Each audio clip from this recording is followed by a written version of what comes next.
Here's the part nobody warns you about. It's a Sunday night, not the relaxing kind. The kind where you're doing that thing where you're technically resting, but your brain is already back at work. You're staring at your calendar, meetings, deadlines, a project that somehow became your problem, and you can already feel Monday pressing down on your chest. But here's the weird part. Nothing is actually wrong. Your job is fine. It pays on time, the benefits are decent, your manager isn't a monster, you're not being screamed at, you're not worried you'll be fired tomorrow. And still, you feel this quiet dread, like you're watching your own life move past you through a window. And if someone asked you, why don't you just leave, you probably have the same answer most people have. Because it's stable. Because you don't want to mess up what you already have. Because you're being responsible. Because you have bills. Because you have a family. Because you finally reached a point where you're not constantly in survival mode. And you don't want to go back. So you stay. You tell yourself you'll make a move later. When the market is better. When you're more confident. When you have a little more saved. When you feel ready. And then later becomes next year.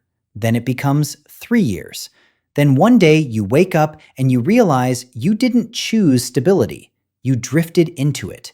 And the scariest part is that it didn't feel like a mistake. It felt like the smart choice. That's what we're talking about today. The hidden cost of staying in a stable job too long. Not the obvious cost. Not the I hate my boss cost. I mean the quiet cost. The cost you don't see on your pay stub. The cost that shows up years later, when your life feels smaller than it should. My name is Robert. If you've ever felt stuck in a job that looks good on paper, but feels heavy in real life, hit the like button and subscribe. It tells me to keep making these psychology of money and career videos. And I've spent an unhealthy amount of time studying why smart, hardworking people stay stuck in jobs they've outgrown, how security quietly turns into a cage, and why the real risk is often not leaving, it's waiting. Today, we're going to talk about the psychology of stability. We're going to talk about opportunity cost in a way that doesn't feel like a business textbook. We're going to talk about the invisible math of your career. And then we're going to land on a practical, non-extreme way to think about change, so you don't have to choose between reckless and trapped. Because most people think the career problem is simple. You either have a good job or a bad job. You either stay or you leave. You either play it safe or you take a risk. But that's not how real life feels. Real life is a gray zone. Most people aren't stuck in a nightmare job. They're stuck in a fine job. And fine is the most dangerous place to be, because fine doesn't create urgency. It creates delay. And here's the mid-video gut punch. Most people don't ruin their careers with one big mistake. They lose years to all deal with it later. If you've been telling yourself that, keep watching, because the rest of this is going to feel uncomfortably familiar. If you're miserable, you move. If you're thriving, you stay. But if you're fine, you postpone. And postponing feels responsible. Until you realize postponing has a price. Let's name the first misunderstanding. Most people think the cost of staying in a stable job is the salary. They think if I leave, I might make less. So they compare two numbers, current salary versus potential salary. And that seems logical. But career decisions are not just about income. They're about trajectory, about optionality, about identity, about whether your skills are compounding or decaying. And if you only look at the paycheck, you miss the real math. Here's the real math. If a job is stable but you are not growing, the cost is not what you lose today. The cost is what you never get later. It's the version of your future that disappears quietly. No email, no warning, just a slow narrowing. And the reason this is so hard to notice is because the brain is terrible at detecting slow loss. The brain reacts to sudden pain. It does not react to gradual drift. That's why people can gain weight slowly. That's why relationships can fade quietly. That's why careers can stagnate while you still feel busy. Because you're not doing nothing, you're working, you're performing, you're showing up. So it feels like progress. But being busy is not the same as becoming more valuable. And that difference matters. So let's define opportunity cost in human language. Opportunity cost is what your life could have earned if you didn't choose the option you chose. It's the alternative future you never lived. And when you stay too long in a stable job, the opportunity cost isn't always some fantasy where you become a millionaire. It's usually much simpler.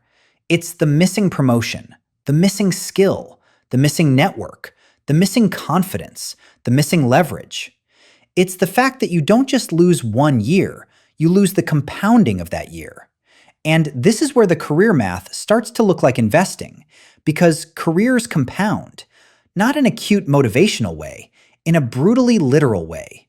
Your skills compound, your reputation compounds, your network compounds, your confidence compounds, and also your stagnation compounds, your fear compounds, your comfort compounds, your avoidance compounds.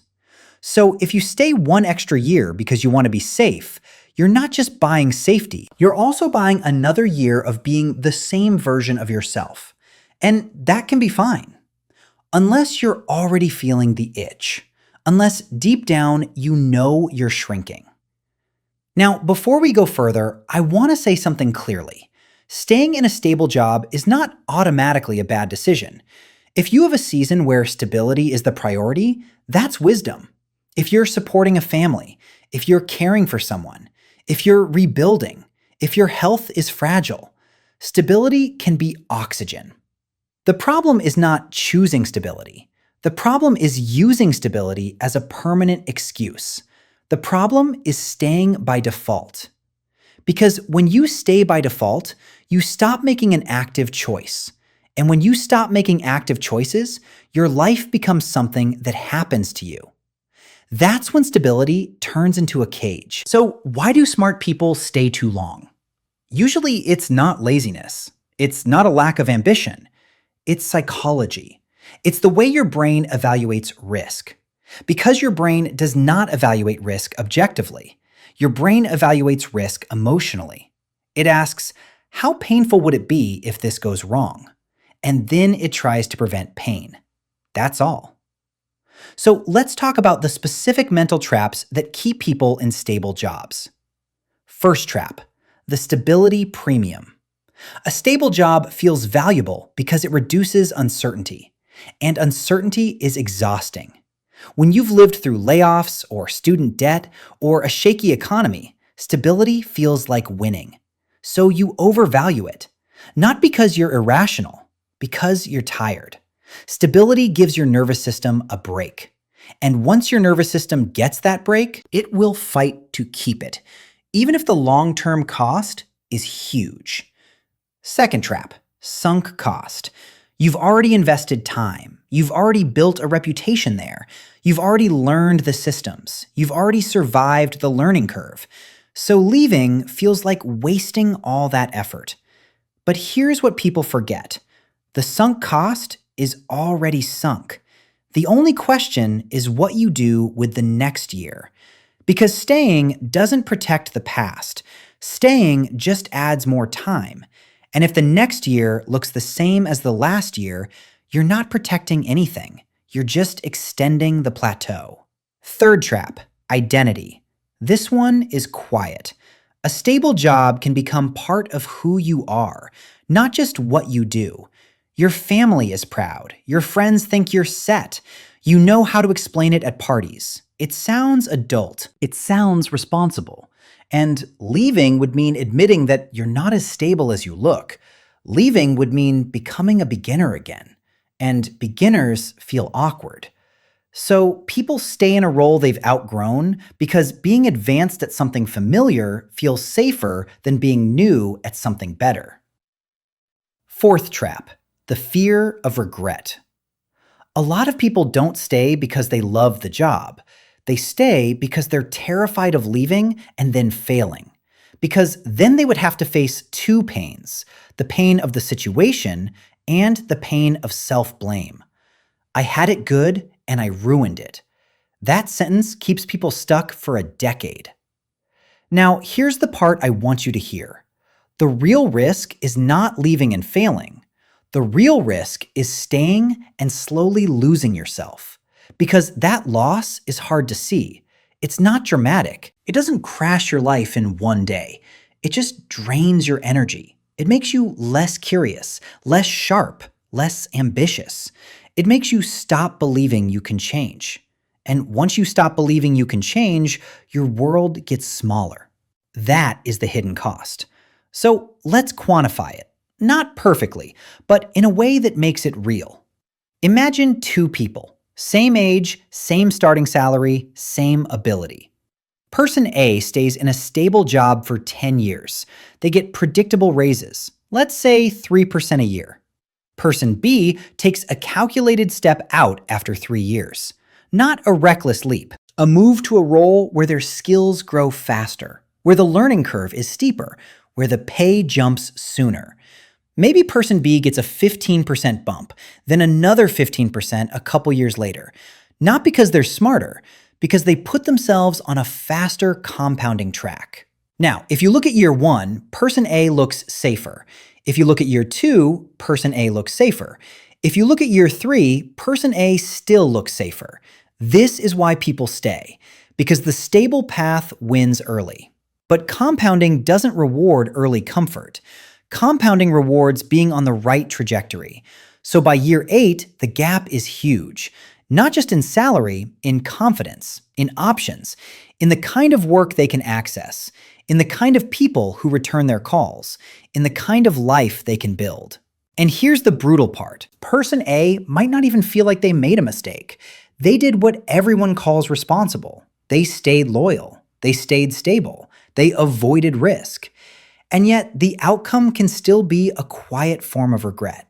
Not regret like crying on the floor.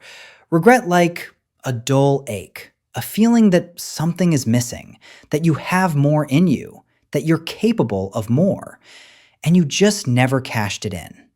Now, let's make this even more human, because opportunity cost is not only money, it's energy. It's time. It's your prime learning years. It's the window where you can take risks and recover. And that window closes faster than people think.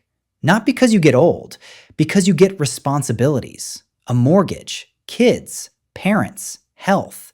Your margin shrinks. Your risk tolerance drops.